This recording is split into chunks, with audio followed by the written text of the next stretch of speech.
ఇక్కడ మీరు చూస్తున్న జ్యువెలరీ అంతా 14 నుంచి 15 సెంచరీ నాటివండి. అప్పట్లో ఉన్న మహారాణులు వాళ్ళు యూజ్ చేసేవాడిని. ఇక్కడ కనిపిస్తున్న పాము అది ఉంది కదండి, చిన్న నాగపాము లాగా, అది గొలుసు నడుముకు చుట్టుకునేవాళ్ళంట. ఈ రింగులు కూడా అంతే 14 సెంచరీ నాటివి.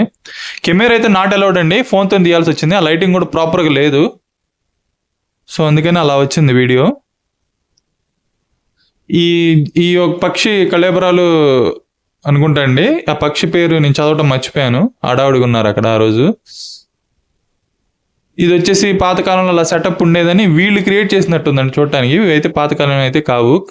తట్లు బుట్టలు అన్నీ కుండలు, వెనక్కి స్క్రీన్ మనకి అలా దాన్ని అలా చూపించడానికి అండి, ఎక్స్ట్రా కరికులర్ యాక్టివిటీ. ఇది మాత్రం ఇవి కూడా 14-15 సెంచరీ అని చెప్పి రాసి ఉన్నారు కింద. కుండలు అవి పగిలిపోయిన ముక్కలు అయితే పెట్టారు. ఇక్కడ చూడండి, అప్పట్లో మనకి రవాణా చేసేటప్పుడు ఈ బాక్సులు యూజ్ చేసేవాళ్ళు. వాటిని కట్టుకోవడానికి ఆ మోపు తాళ్ళు ఉంటాయి కదండి గట్టిగా, అవి చూశాను. ఏదో రీసెంట్గా చేసి అక్కడ పెట్టినట్టున్నారు. ఓకే, నమూనా కోసం పెట్టారని అర్థమైంది. ఈ బాణాలు ఇవన్నీ ఏమంటారు దీన్ని, చూడండి అలా తీసుకెళ్లేవాళ్ళంట గుర్రాల మీద, ఏనుగుల మీద మోసుకుంటూ.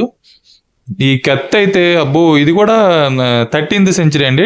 10 నుంచి 13 లోపు మధ్యలో వాడారు ఈ కత్తులు. ఇదైతే చూడండి చిన్నది, సన్నగా భలేగా ఉంది. ఇంక ఈ పొట్టలో పొడి చేస్తే వెన్నెముక వరకు వెళ్ళిపోయేటట్టు ఉందండి బయటికి.